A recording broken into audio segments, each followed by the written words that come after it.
minori che rapinavano coetanei con lo spray al peperoncino alla banda di Piazza Perugino. Tutti gli autori delle recenti rapine a Trieste sono stati individuati, lo riferisce il questore. Artificieri in azione in via Romolo Gessi questa mattina per un'auto parcheggiata senza targhe. Strada blindata ma era un falso allarme. Il bar Evolution Viale D'Annunzio è stato chiuso per 30 giorni dalla questura per risse, spaccio di droga, problemi d'ordine pubblico. Area Science Park, il primo ente di ricerca in Italia ad aprire uno sportello antiviolenza per le sue lavoratrici con il supporto del GoUp. Seriamente danneggiata dalle mareggiate d'autunno, la spiaggia di Grado è quasi pronta per l'avvio della stagione, sopralluogo dell'assessore regionale all'ambiente. Trieste si candida per ospitare la Dunata Nazionale degli Alpini nel 2029, penne nere e giuliane in preparazione per Vicenza. La pallacanestro Trieste vince ancora in trasferta contro il Torino allungando la serie sul 2-0. Venerdì in casa il primo possibile match point.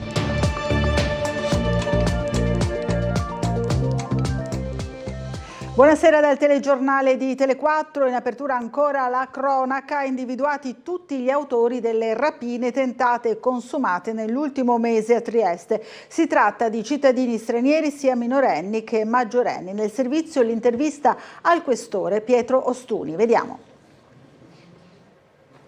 Facciamo la nostra parte e gli autori di tutto quello che è successo sono stati tutti scoperti, cioè questo lo dico ad onor del vero sia da parte nostra, da parte dei colleghi dell'Arma, la polizia locale sta facendo anche la sua parte, la finanza che ci dà una mano in tutte le attività che noi facciamo. I fatti sono accaduti, però la risposta è stata molto forte. Non manca l'appello nessuno, i minorenni che imperversavano a San Giovanni e Sant'Anna rapinando coetanei con lo spray al peperoncino, i cittadini nordafricani che usavano Piazza Perugino come punto di ritrovo prima dei loro colpi e altri protagonisti di rapine tentate e consumate. Tutti sono già stati individuati. Alcuni di questi protagonisti delle violenze sono minori, altri appena maggiorenni.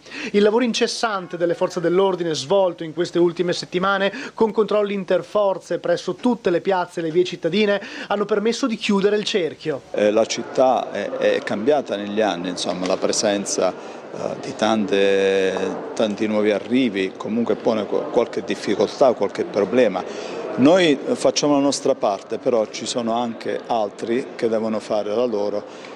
Il prefetto sta facendo un lavoro eccellente, ha istituito un tavolo sul disagio giovanile che ha già visto una prima riunione, adesso si faranno dei gruppi ristretti, quindi dobbiamo affrontare queste tematiche sotto tutti i punti di vista. Ciò che ha colpito l'opinione pubblica, oltre alla lunga sequenza di rapine e violenze in ogni zona della città, è l'utilizzo da parte dei malintenzionati di coltelli, martelli e spray al peperoncino, un arsenale completo per mettere a segno i propri colpi, oggetti atti a offendere, facilmente reperibili da chiunque. Molto spesso si parla di coltelli, no? La gran parte dei coltelli utilizzati sono coltelli da cucina, quindi che si trovano facilmente anche in casa. Il martello, basta andare in un negozio di ferramente, si acquista anche lo spray al peperoncino, cioè certi sono in libera vendita. Certo, quello che noi dobbiamo fare, noi facciamo la nostra parte, vi assicuro che la facciamo anche molto bene, perché i fatti che accadono poi alla fine li risolviamo tutti.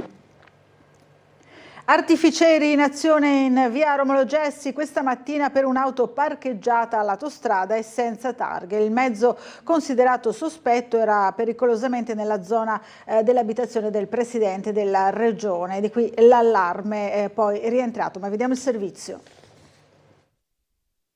È una Kia di questo colore blu, come vedete hanno fatto saltare non la maniglia, hanno dovuto far esplodere il finestrino del passeggero, i vetri a terra per poter controllare l'interno dell'abitacolo. Infatti poi a un certo punto sono suonate anche le sirene dell'allarme dell'auto. La targa manca anche davanti, come vi dicevamo, quindi un'auto che sembra praticamente quasi nuova, comunque in ottimo stato, in ottime ottime condizioni. L'allarme è scattato stamattina, poco prima delle 8. Polizia di Stato e artificieri si sono precipitati sul posto. Nel frattempo gli agenti della polizia locale bloccavano gli ingressi della strada per ragioni di sicurezza. Un'auto sospetta comparsa da un giorno all'altro in via Romolo Gessi, quindi non un mezzo abbandonato da tempo, anzi un veicolo in ottime condizioni, senza targhe, pericolosamente vicino all'abitazione del presidente della regione Massimiliano Fedriga. È il motivo che ha spinto la questura ad avviare subito degli accertamenti sul posto. E infatti gli agenti, assieme all'artificiere, hanno preparato l'area per l'intervento. Tutti coloro che transitavano a piedi per via Romolo Gessi hanno dovuto fare dietrofront. Chi stava tornando a casa dopo la passeggiata col cane ha dovuto aspettare la fine delle operazioni. Coloro che intendevano passare con l'auto sono stati fermati dagli agenti della polizia locale. Dopo aver controllato esternamente la vettura, gli artificieri hanno fatto esplodere il finestrino anteriore lato passeggero. A quel punto è stato possibile controllare l'interno dell'abitacolo della Kia e finalmente far rientrare l'allarme. In tutta l'operazione delle forze dell'ordine è durata circa un'ora, nessun particolare disagio per il traffico, ma la via è rimasta interdetta anche per chi vi abita. Rimangono invece un mistero l'identità del proprietario dell'auto e perché fosse parcheggiata lì senza entrambe le targhe. E la questura ha disposto la chiusura del bar Evolution di Viale D'Annunzio per 30 giorni per spaccio di droga e problematiche di ordine pubblico. Vediamo. Il questore di Trieste ha disposto la chiusura per motivi di ordine e sicurezza pubblica per 30 giorni del bar Evolution di Viale D'Annunzio, con sospensione dell'attività di somministrazione di alimenti e bevande. L'attività della squadra mobile di Trieste ha permesso di scoprire che nell'ambito dell'esercizio in questione veniva svolta attività di detenzione e spaccio di sostanza stupefacente, in particolare di cocaina, ecstasy ed hashish. Tali reati hanno portato a disporre misure cautelari a carico di 2 persone che sono state poste agli arresti domiciliari. Inoltre, a seguito delle indagini, è emerso come il locale fosse frequentato da persone dedite all'uso smodato di sostanze alcoliche e di sostanze stupefacenti, nonché da soggetti pluripregiudicati. Il questore dunque ha disposto la chiusura del bar in base alla normativa del testo unico delle leggi di pubblica sicurezza, che gli consente di sospendere la licenza di un locale quando sia abituale ritrovo di persone pregiudicate o pericolose o che comunque costituiscono pericolo per la sicurezza dei cittadini. Questa attività si somma alle ulteriori disposte nella vicina piazza Perugino, di concerto con la Polizia di Stato e con la Polizia locale, con situazioni di risse e violenze che da tempo preoccupano i residenti della zona. Denunciato a piede libero un 32enne per detenzione e spaccio, l'uomo è stato fermato in piazza Garibaldi. La successiva perquisizione personale eseguita alla caserma San Sebastiano di Viale Voltella ha confermato i sospetti degli operatori. Il 32enne infatti occultava negli indumenti intimi indossati diverse dosi di sostanze stupefacenti, tra cui chetamina, metanfetamina, hashish e marijuana, già confezionate e pronte per essere immesse sulla piazza cittadina, le quali venivano sequestrate e messe a disposizione dell'autorità giudiziaria. L'uomo è stato denunciato a piede libero per il presunto reato di detenzione ai fini di spaccio di sostanza stupefacente. Circa 10 persone tra la zona dell'ex stabilimento della Stocca a Roiano e la zona del supermercato Conad hanno vissuto ieri attimi di paura a causa di un fastidio alla gola che sarebbe stato causato dalla dispersione nell'aria di spray al peperoncino. Tutto sarebbe iniziato verso le 17:20 nei pressi del bar Mingardi nell'ex comprensorio industriale. Sul posto sono intervenuti i sanitari del 118 e i carabinieri e i vigili del fuoco. Proprio i vigili del fuoco hanno effettuato alcuni test per analizzare l'area circostante, ma con esito negativo. Sequestrati oltre 300 metri cubi di cumuli di rifiuti, comminate 5 sanzioni amministrative per oltre 18.000 euro. I titolari dell'impresa coinvolta sono stati denunciati. Si è conclusa nei giorni scorsi l'operazione nazionale complessa in materia ambientale denominata Nettuno, nell'ambito delle attività di controllo svolte a tutela dell'ambiente marino e costiero. I militari del nucleo operativo di polizia ambientale della Capitaneria di Porto di Trieste hanno posto sotto sequestro un rilevante quantitativo di rifiuti speciali eterogenei, pericolosi e non, ubicati su 3 distinte aree non pavimentate e destinate alle operazioni di deposito, lavorazione, manutenzione, alloggio, varo e lavaggio di unità da diporto di barche. Le verifiche che hanno interessato ulteriori 2 aree analoghe a quelle sopra descritte, presso le quali sono stati rilevati 3 scarichi di acque reflue domestiche assimilabili in assenza della prescritta autorizzazione, alle quali è stata contestata la sanzione amministrativa complessiva di 36.000 euro. Sempre presso un'altra area di lavorazione è stata invece riscontrata la mancata presentazione della dichiarazione annuale dei rifiuti prodotti e conferiti, contestando al responsabile dell'azienda la sanzione amministrativa di un importo totale di 3.000 euro circa. Esplode lo pneumatico di un autotreno, una poliziotta 25enne rimane ferita gravemente. Successo ieri nel tardo pomeriggio durante l'attività di controllo in prossimità del valico di Sant'Andrea Gorizia sulla A34. L'agente della Polizia di Frontiera controllava i veicoli che entravano in Italia dal valico quando è esplosa la gomma del veicolo che stava transitando. La donna è stata sbalzata, forse dallo spostamento d'aria, e nell'impatto col terreno ha riportato un trauma cranico-facciale. È stata portata prima all'ospedale San Giovanni di Dio, poi a Cattinara, a Trieste, in elicottero. Sul posto carabinieri e vigili del fuoco. 500 ragazzi delle scuole di Trieste hanno incontrato la Polizia di Stato per l'iniziativa promossa assieme al Teatro Rossetti dal titolo Attori della legalità. Vediamo.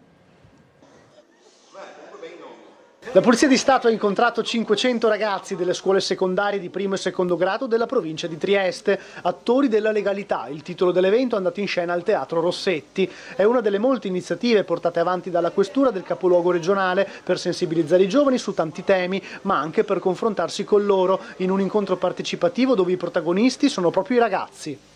Vogliamo coinvolgere i ragazzi, spiegare un attimino che osservando le regole si può vivere bene, che comunque loro sono il nostro, non solo il nostro futuro, ma sono già il nostro presente, e quindi vogliamo dare messaggi positivi, cioè spiegare un attimino come bisogna comportarsi, che cosa è il significato delle regole, ma soprattutto li vogliamo far sentire protagonisti, perché per questo abbiamo chiamato questa iniziativa Attori della legalità. Non siamo venuti qua a fare lezioni, siamo venuti a parlare con loro e speriamo in una loro interazione. Devono capire che le forze dell'ordine possono essere per loro, e lo sono assolutamente, un punto di riferimento, quindi noi siamo a loro disposizione, come siamo a disposizione dei cittadini, però questi ragazzi hanno bisogno di essere anche guidati nel loro percorso, quindi già ci sono le famiglie, ci sono i docenti, i professori, però noi se possiamo contribuire alla loro crescita lo facciamo molto volentieri. Per contrastare la violenza di genere, Area Science Park apre in collaborazione con il GOAP il primo sportello antiviolenza di un ente di ricerca in Italia. Vediamo. L'anno scorso sono state 352 le donne che si sono rivolte al centro antiviolenza di Trieste, praticamente una al giorno. Dal 99 a oggi il GOAP, Gruppo Operatrici Antiviolenza e Progetti, attivo con la sede principale in via San Silvestro, ha aiutato quasi 6.000 donne. Per contrastare un fenomeno ormai strutturale anche a Trieste, Area Science Park attiva in via sperimentale uno sportello antiviolenza al campus di Padriciano e di Basovizza, il primo in Italia aperto da un ente di ricerca.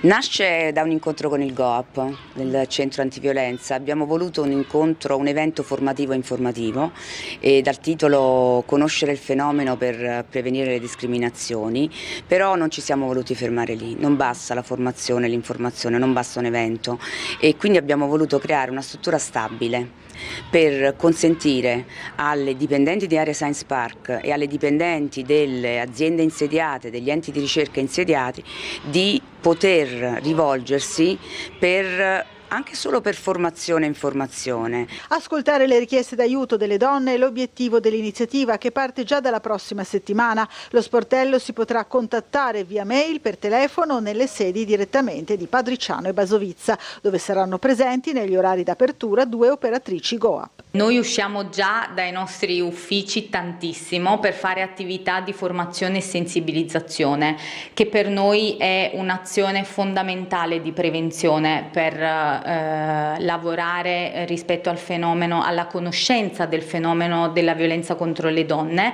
e per sensibilizzare sia gli operatori della rete antiviolenza che le donne, perché più noi parliamo di questo fenomeno e più le donne si sentono meno sole. L'autorità di sistema portuale dei porti di Trieste e Monfalcone ha deciso la sospensione temporanea del decreto col quale aumentava l'aliquota tassa erariale e tassa portuale, di fatto raddoppiandole. La decisione per i punti franchi dello scalo internazionale riguarda le merci diverse da oli minerali e derivati e oli minerali a rinfusa. Sospeso anche il decreto che aveva deciso una addizionale sulla tassa portuale per i porti doganali di Trieste e Monfalcone. Tassa erariale PPFF di Trieste, tassa portuale di Trieste relativa alle merci imbarcate e sbarcate a copertura delle spese assunte dall'autorità portuale in materia di sicurezza.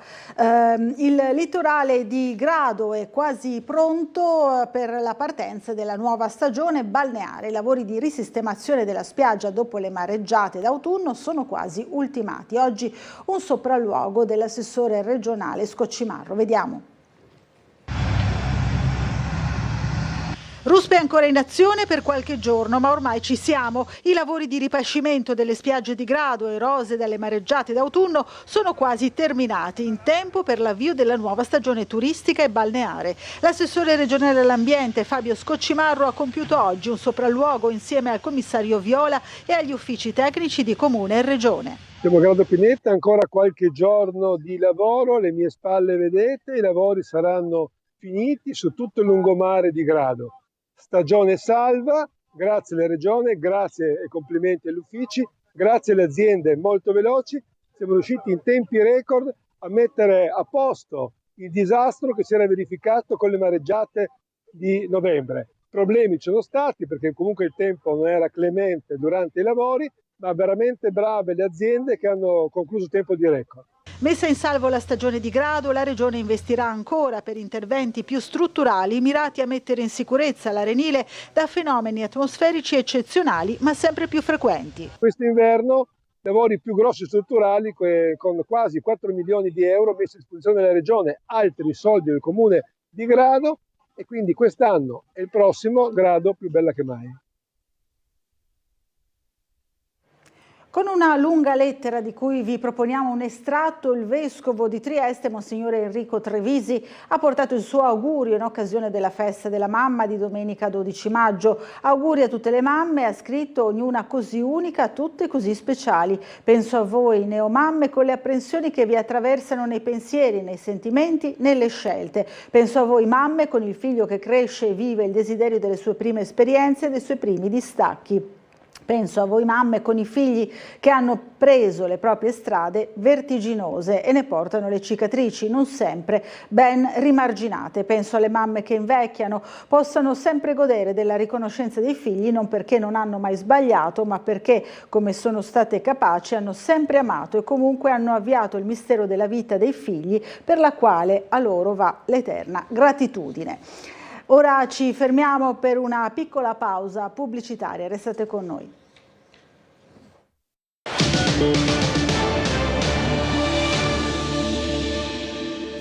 Andiamo verso il voto. Lo storico rappresentante indipendentista Giorgio Marchesic si candida a sindaco nel comune di San Dorligo della Valle d'Olina. Questa mattina ha sintetizzato i principali punti del suo programma ai nostri microfoni. Sentiamo. E la mia scelta è stata determinata da praticamente, diciamo così, per riunire tutte le formazioni indipendentiste presenti sul territorio. I punti del nostro programma sono tre fondamentalmente più importanti rispetto agli altri, perché abbiamo un programma ovviamente politico elettorale molto importante che riguarda anche la quotidianità che magari poi affronteremo, ma la prima cosa che noi mettiamo in evidenza è il fatto di bloccare con qualsiasi modo, mezzo e maniera, l'immigrazione di clandestini, perché non se ne può più.